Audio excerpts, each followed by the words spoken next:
Can you please walk us through a typical CGIF deal? Say if I'm a company and then my bankers have suggested to me, maybe we should use CGIF. What happens next? We do a lot of due diligence before we decide to support a company, because at the end of the day, CGIF is the one which is taking the credit risk, not the investors. Like it or not, people may say, and a lot of investors say they still believe there's some risk and all, but in reality there's no risk on them, it's all on us. If something goes wrong, we end up paying. One thing I would like to put out on the table is that we've done 80 deals till now, and we've just had one case of default over the last 15 years, where we've had 2-3 periods of bad periods in the credit cycle coming in. We had COVID. We've had one case where we've had to accelerate on the bond, but there was no default on that also. So that clearly shows that we are very particular about who we select and who we choose to provide a guarantee support to. And that's a very critical part of our due diligence process. As a line in the sand, we do not deal with companies which are rated below BB- in general. BB- international rating. International rating, and we don't need the companies to be rated. We have internal systems, partnership with Standards & Poor's, systems and scorecards from them. So CGIF is able to rate and come up with a shadow rating. Because we are an MDB, we need to be very careful about the end use. We cannot see the end use of the funding to be for any negative purposes, be it from an environment perspective, social safeguards perspective, or any integrity risk which is coming up. We are very mindful of that. So when we actually deal with customers, we actually look at all these things holistically: credit, which is the environment social safeguard risk, and also the integrity risk. Once we've come up with a package, then we do a proper due diligence. Post the due diligence, we give a guarantee offer, and then the bankers come in to work on the bond issuance. At the end of the day, we need to realize that we need to have banking partners who can actually work on the issuance process, because capital market instruments need the entity to be licensed to have support the issuance in the market. Now, CGIF is an MDB. We can be a guarantor, and we have the approvals by all the governments for us to work as a guarantor, but we cannot be an arranger of the bonds. All the filings and all which are to be done are done by the financial arrangers, and that's something which we work in partnership with them and ensure that it goes through. So selection of the companies, selection of the end use is extremely important for us. Because we are an ASEAN +3 initiative, the benefit of our funding should be to this region. It's not that I can actually go and deal with somebody in Europe or Australia or India for that matter, because they are not contributor governments of us. Our capital has been contributed by the ASEAN +3 governments. So we need to focus on this region and the capital markets of this region. So even if, say, an ASEAN company wants to use the capital and then invest in Europe, it's not allowed? I would not say it's not allowed. We can do it because it's for the benefit. If they want to raise the monies in the ASEAN capital markets, we can look at it. Because they're using it in Europe, we need to discuss what the revenue streams are going to be. If there's a possibility that's a large enough company and manages treasury efficiently, and we believe it's diversifying the sources of funding, we can consider. But more often than not, we do not want companies to be taking on currency risk. Overriding philosophy of why we were set up is to match the currency of issuance with the currency where the revenue streams are going to be. And if we see there's a difference coming in there, it could be a problem. We supported GLP, big issuer out of Singapore. If you ask me, did they need us in Sing dollars? No, they didn't. They're big enough. They were doing a project in Japan. They had assets in Japan, and on their own they were only able to get 4-5 year money, but the life of the asset being long term, logistic assets are long term in nature, they were looking for 9-year funding in the yen market. So we supported them for that. So we can do those kind of things. But if somebody comes and says, I want to invest, say, in Europe, my revenue streams are going to be euro, I don't want to hedge, but I want to borrow in Singapore dollars for that, it might not meet our mandate. Okay, so you do really take that risk into consideration. So you mentioned just now that due diligence process is actually very thorough. But say if I'm a company, what should I expect in terms of timeline, in terms of resourcing? So who should be involved and how many people should be involved? So our processes on the credit side are not very different from how any bank or any financial institution would be. Where the difference comes in our process is the environment social safeguard side. Because we're a trust fund of ADB, we also have a safeguards policy which is very similar to ADB's, and we need to comply with all of ADB's policies. So from that point of view, our due diligence is very similar to what, say, Asian Development Bank does on the environment social safeguard side. And I've been in banking for a very long time to know that the environment social safeguard duties on our side are slightly more onerous than the others. That is where we need to ensure, because it's more onerous, so that's where people may find it a bit cumbersome, but I think over the years, we find ways of managing it. We always hire external consultants to do it. In the ASEAN region, we see there's a lot of expertise to actually get this done. So what used to be onerous in 2013-14 is not as onerous right now.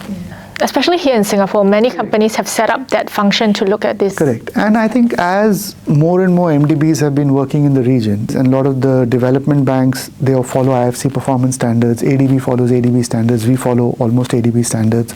Because of the commonality, as they become active, companies are aware that if you're dealing with MDBs, there might be a level of due diligence to be done on the environment social safeguard side. If we believe there are projects which have significant relocation of indigenous people, significant environment degradation, or anything which can be questioned later from both these perspectives, then the DDs can be a bit onerous and can take a longer time.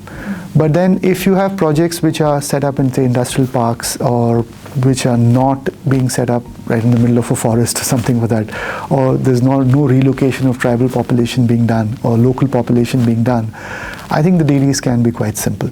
More similar to a not standard bank loan. Correct. So it can take about a month and a half to 2 months to get it done. And I think we are very particular that these standardized DDs are very integral to our deal approval process. Which is why I'm talking a lot about it, because when we deal with people, they understand the credit analysis part, but a lot of people do not understand the environment social safeguard part. Because I think the development in the different countries within this region is also not the same yet. Correct. We've been doing this since inception, and not only us, I think all MDBs. Whereas ESG has now become a fad for the general ecosystem outside. But if you look at multilateral development banks, which includes CGIF, ADB, all, we've been very particular about this for a very long time. So I don't think it's new for us. But maybe because of that also, then your standards are a lot higher. Correct, they are higher than the markets. To give you examples, we do not only look at national standards, we look at international standards. There's a gap in the national standards. We tend to ask our issuers to comply with the international standards. So they may have to agree to certain terms or certain rectifications which we suggest before they can avail of the funding. So you mentioned quite a bit about how sustainability, environment, and governance and social angle is very important. So if an issuer would want to come to issue a green, social, sustainability type of bond, would they get a priority, or would you push them towards that direction? Okay, so the answer is simple here. We are a subset of the capital market ecosystem. Because we are a government agency, we need to comply with the ambitions of the governments which have invested in us. We keep meeting all the ministries of finance. They are contributors to us, so they grace us with their presence every year where they talk about what they want us to do. Increasingly, a lot of governments are desirous of this kind of funding being enhanced in their local markets. So you're absolutely right. Because that's the ambition coming from our contributor governments, CGIF has to lead the initiative and we have to push for it. The reality is, if you do a thematic bond, you don't get any benefit. So a lot of cases, especially with first-time issuers in smaller companies, they say if there's no benefit, why should we spend the money to get this done?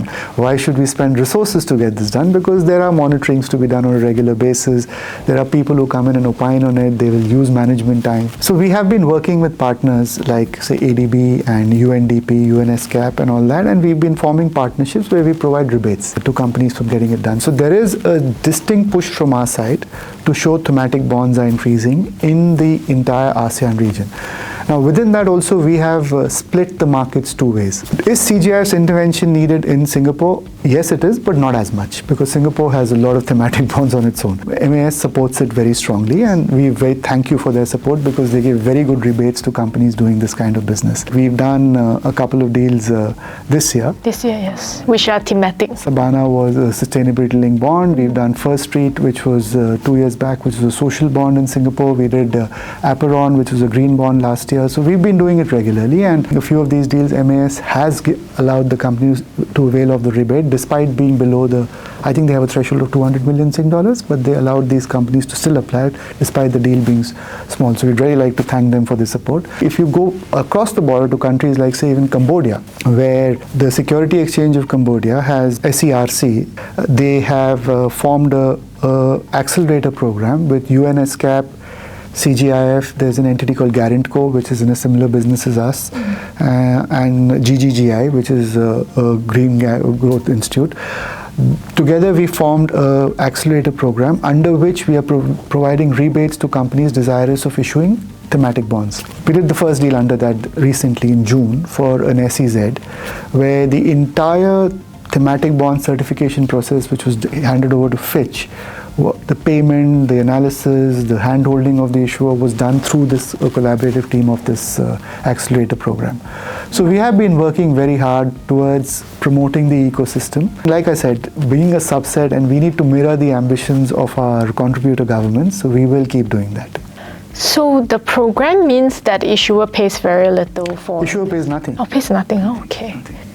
And we know there are technical assistance. So in the Asian Bond Market Initiatives, just take you one step back. So Asian Bond Market Initiative is coordinated by ADB, which is about growth of the capital markets in the ASEAN +3 region. From that point of view, under ABMI, there are various task force. So when we were set up under Task Force 1, which is to increase supply of bonds in the system. And we work very closely with the ABMI Secretariat because they sit in ADB. It's coordinated by ADB. That team has a lot of technical expertise to provide these kind of support to issuers who are first-time issuers of any thematic bonds or any such things in the market. Not only can we provide the rebate from our side, we're also forming partnerships with either ABMI or through these accelerator programs to encourage companies who probably don't want to spend much to actually be incentivized by us providing the rebates to go and do these kind of thematic issuances. Given that the CGIF is part of the ADB, which is a multilateral organization, is there any industry sectors that is favored when you come to selecting a project to guarantee? So we are a bit different from ADB. There's one difference between CGIF and other MDBs. Like most MDBs do not do refinancing. Because of the nature of our product, which is capital markets, we have to support refinancing because MDBs usually only invest new monies into the system. We have to support refinancing because capital markets run on refinancing. Usually companies don't need it unless it's for refinancing purposes. Operationally, we are completely independent of ADB. How we choose our deals, how we do our deals is completely different from ADB. ADB is just 16% of the capital they've given us and they are a trustee. So they do retain the right of oversight over CGIF from a trustee perspective. They have one seat on the board. We value their support a lot because their treasury manages it. The $1.3 billion which we have investable surpluses, ADB supports us in our environment social safeguard duties a lot, which gives us a lot of organizational expertise. And if we have any problems, we can just walk into ADB and ask them to. They support us from that perspective, so we really value their support. But operationally, how we do our deals is decided by the mandate of CGIF and how our board and our meeting of contributors, which is the contributor countries, want to drive us. We do not have any negative sector per se. We are very sector agnostic.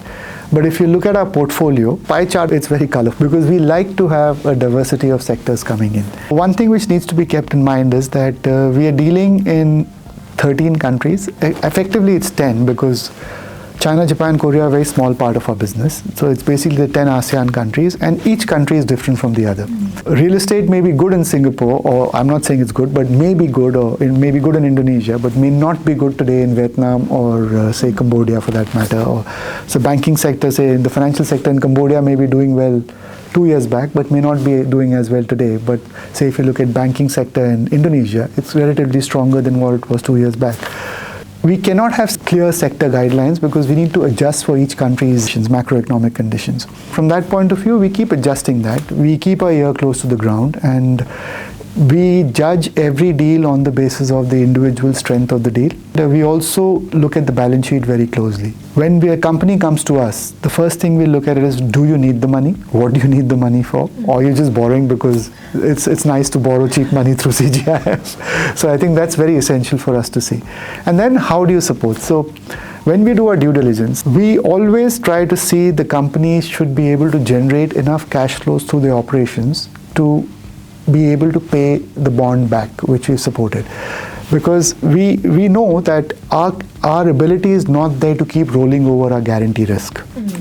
Because we are our capital is limited, we don't want to be a source of perpetual financing for a corporate who's availed of our guarantee. We want our capacity to be spread amongst multiple issuers in the ecosystem. So if we let it be trapped by one forever, it becomes difficult. So that's why when we assess credit, we also look at the cash generation capacity of the balance sheet very closely.